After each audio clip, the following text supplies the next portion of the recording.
I gotta tell you the truth, guys. Watching these Halloween episodes gave me more than a reason to enjoy the holiday while understanding the creative ideas that they do when making Halloween episodes. And Big City Green's Blood Moon just gave me a lot more inspiration on what they could do involving the Halloween season, which is really saying something considering that this is part of the first season of Big City Greens. Before this episode, Bill took Cricket and Tilly houses when they were in the country in the open doors, but since that they're spending their lives in the big city, Cricket and Tilly don't need Bill anymore, which means that they can get more candy than ever, but Bill thinks otherwise because he missed the good old days. Once Remy arrives, before they go trick-or-treating, the Blood Moon arrives, which turned all the animals into that, mainly red eyes and really predatory towards the main characters, mainly eating them, not, just eating them violently, which leads to them heading back into the house. Early in the episode, Grandma Alice warned Cricket and Tilly about the Blood Moon itself. And since that they're experiencing the Blood Moon, they're gonna be spending Halloween inside of the house up until they escape towards the end. The episode's theme of the animals being turned into blood-hungry monsters, I haven't seen that material in any other cartoon, and maybe it's probably my lack of knowledge of remembering Halloween material, but the Blood Moon aspect of this episode really makes this Halloween episode stand out on its own. Then again, they didn't get out of the garage on their own, they got the help by one of the characters, which I'm gonna get to sooner than expected. Gloria, who for the first time I'm talking about her character since I didn't in the Christmas episode, wants to go to a party during Halloween, but considering that she got scared due to Cricket's jump scare, she has to stay inside, and when she tried to escape, the animals bit her, which Tilly tries to find a way to prevent Gloria by turning into a blood animal.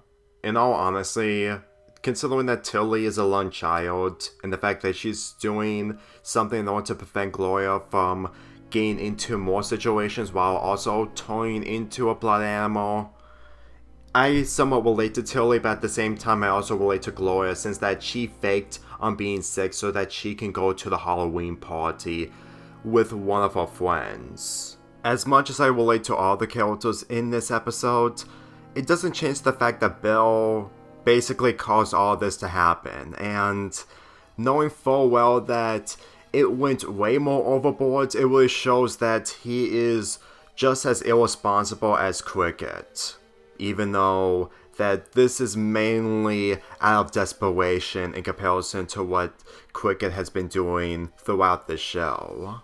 When they get themselves into the basement, he told them that he unlocked the garage opener, which leads to all the animals coming out. Granted, he wanted to spend time with his son and daughter, but at the same time, he should probably be fully aware of what ends up happening could get a lot more complicated.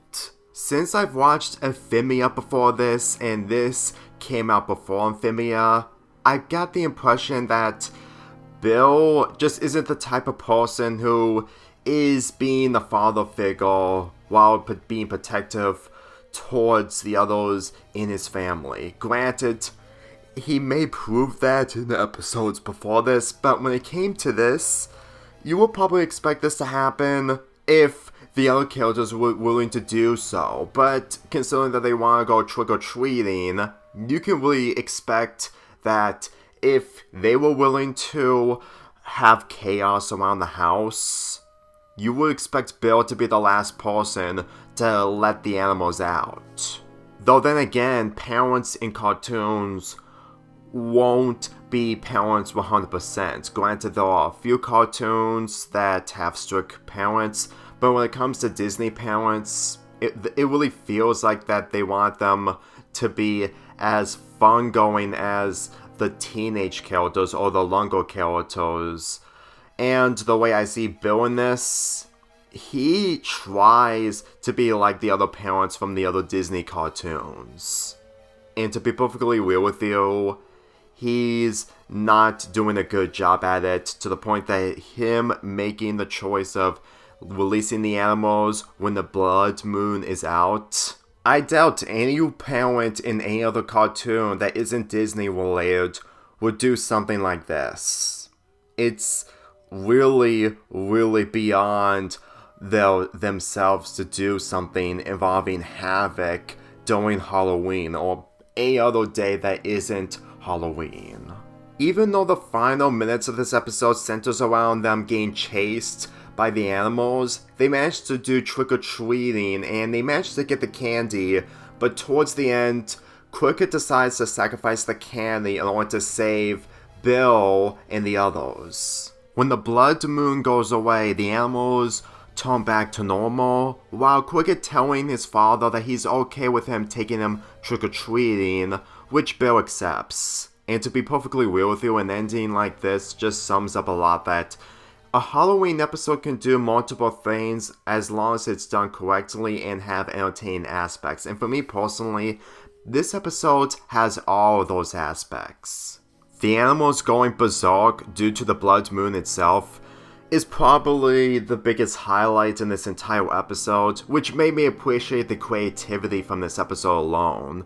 If anything, if any other cartoon took inspiration when it comes to making a different Halloween episode, they should take inspiration from this episode from Big City Greens. The only thing that's worth addressing is Remy and his bodyguard, since that Remy thinks that the bodyguard stole his costume idea, but it was technically the other way around. In all honesty, in comparison to friend characters from other cartoons, I found Remy mostly okay, but since it's gonna come to a point where I might be talking about an episode centering around him, it's mainly gonna be put up to the test. All I can say is that this subplot is for what it is. It's not bad, but it's just there because Remy is in this episode. Really enjoyed this episode as part of Halloween Mania. There's more to come as this month continues. I'm giving this episode an 8.5 out of 10.